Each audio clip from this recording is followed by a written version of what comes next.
एक मोमिन का सफरी ईमान। मदीना के करीब एक छोटे से गांव में एक नौजवान रहता था जिसका नाम अब्दुल्ला था। अब्दुल्ला के वालिद एक नेक परहेजगार शख्स थे जो मदीना की मस्जिद के करीब एक छोटी सी दुकान चलाते थे। अब्दुल्ला को बचपन ही से कुरान की तिलावत और दीन का इल्म हासिल करने का शौक था। उसका दिल हर वक्त अल्लाह की मोहब्बत से भरा रहता था और वो अपने वालिद से सुनता रहता कि ये दुनिया एक आजमाइश है और हमें आखिरत की तैयारी करनी चाहिए। अब्दुल्ला की तमन्ना। एक दिन अब्दुल्ला के दिल में ख्वाहिश पैदा हुई कि वो दुनिया के मुख्तलिफ इलाकों का सफर करे, लोगों को अल्लाह के दीन की तरफ बुलाए और उनके दिलों में ईमान की रोशनी पैदा करे। उसने अपने वालिद से अपनी ख्वाहिश का इजहार किया। वालिद ने अब्दुल्ला की बात सुनकर कुछ देर सोचा और कहा, बेटा, अगर तुम्हारा मकसद अल्लाह की रजा है तो ये एक अजीम काम होगा, लेकिन याद रखो रास्ते में मुश्किलात आएंगी। तुम्हें सब्र, हिकमत और हिम्मत का मुजाहरा करना होगा। अब्दुल्ला ने अपने वालिद से दुआ ली और एक मुख्तसर सामान के साथ अपने सफर का आगाज किया। उसके पास एक छोटा सा थैला था जिसमें कुरान पाक, कुछ खाने पीने की अशिया और रुपए और वालिद की दी हुई चंद दिरहम थे। सफर का आगाज।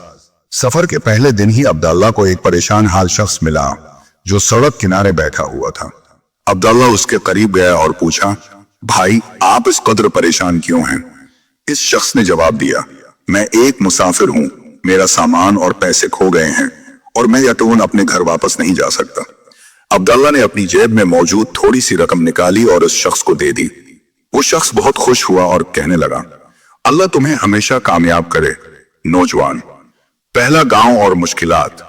अब्दुल्ला अपने सफर में आगे बढ़ता गया और एक गांव में पहुंचा जहां के लोग बदपरस्ती में मुब्तला थे। अब्दुल्ला ने देखा कि लोग मुख्तलिफ पत्थर और लकड़ी के बतों की पूजा कर रहे थे। वो गांव के सरदार के पास गया और बड़े अदब से कहा, क्या ये बत आपकी दुआओं का जवाब देते हैं? क्या ये आपको रिज़्क देते हैं? सरदार ने गुस्से से कहा, ये हमारे आबा व अजदाद की इबादत के तरीके हैं और हम उन्हें नहीं छोड़ सकते। अब्दुल्ला ने नरमी से कहा, लेकिन अल्लाह ने कुरान में फरमाया है, और अल्लाह के साथ किसी को शरीक न ठहराओ, बेशक वही सबका खालिक है। तो पुट है। अब्दुल्ला ने लोगों को तौहीद की दावत दी और अल्लाह की कुदरत के बारे में बताया।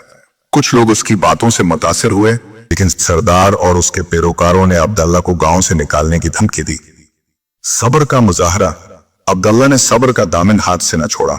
वो गांव के बाहर एक जगह क़याम पजीर हुआ और वहां इबादत में मशगूल हो गया। उसके अखलाक और सब्र ने चंद लोगों के दिल बदल दिए और वो अब्दुल्ला के करीब आने लगे। इन लोगों ने अब्दुल्ला से मजीद दीन की बातें सुने और इस्लाम कबूल कर लिया। जब गांव के सरदार ने यह देखा तो वो और ज्यादा गुस्से में आ गया और अब्दुल्ला को नुकसान पहुंचाने की कोशिश की। अल्लाह की मदद। रात के वक्त सरदार ने अब्दुल्ला को पकड़ने के लिए कुछ लोगों को भेजा, लेकिन वो लोग रास्ते में ही शदीद तूफान का शिकार हो गए। तूफान के बाद वो सब खौफजदा होकर अब्दुल्ला के पास आए और कहा, हमने आपके अल्लाह की कुदरत देखी है, हमें इस्लाम के बारे में बताएं। अब्दुल्ला ने उन लोगों को कुरान पढ़कर सुनाया और तौहीद की वजाहत की। जल्द ही पूरा गांव इस्लाम में दाखिल हो गया। इल्म और हिकमत का फरोग। अब्दुल्ला ने अपनी दावत का सिलसिला जारी रखा और एक दूसरे शहर में पहुंचा जहां लोग नमाज का तरीका नहीं जानते थे। वो मस्जिद में गया और वहां के लोगों से कहा, नमाज ईमान की महाराज है, बंदे को उसके रब से जोड़ती है। उसने कुरान की आयत और रसूल अल्लाह की हदीस के जरिए नमाज की अहमियत बताई। आहिस्ता आहिस्ता उस शहर के लोग भी दीन की तरफ राग़िब होने लगे। मदद और खिदमती खल्क। सफर के दौरान अब्दुल्ला ने हर जगह लोगों की मदद की।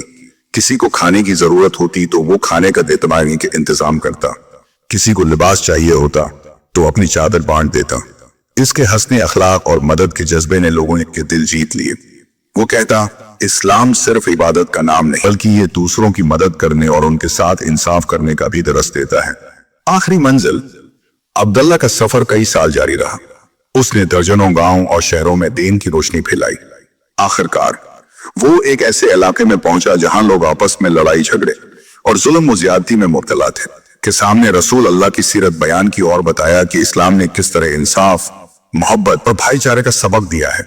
इसकी बातों का लोगों पर गहरा असर हुआ और वो अपने झगड़े खत्म करने पर राजी हो गए। मदीना वापसी। कई सालों के बाद अब्दुल्ला अपने गांव वापस आया। इसके वालिद ने जब उसे देखा तो खुशी से आंखों में आंसू आ गए। अब्दुल्ला के साथ सफर में जो तजर्बात थे وہ نہ صرف اس کے اپنے لیے بلکہ پوری امت کے لیے ایک سبق بن گئے۔ اس کی کہانیاں دور دور تک مشہور ہو گئیں اور لوگ اسے دیکھنے اور اس سے علم حاصل کرنے کے لیے آتے۔ عبداللہ کی زندگی ہمیں سکھاتی ہے کہ ایک مومن کو ہمیشہ اللہ پر بھروسہ رکھنا چاہیے، صبر کا مظاہرہ کرنا چاہیے اور دوسروں کی مدد کے لیے ہر ممکن کوشش کرنی چاہیے۔ یہ کہانی ہمیں دعوت دیتی ہے کہ ہم بھی اپنی زندگی کو اللہ کی رضا کے لیے وقف کریں اور اس دنیا میں اچھے اعمال کریں تاکہ آخرت میں کامیابی حاصل ہو۔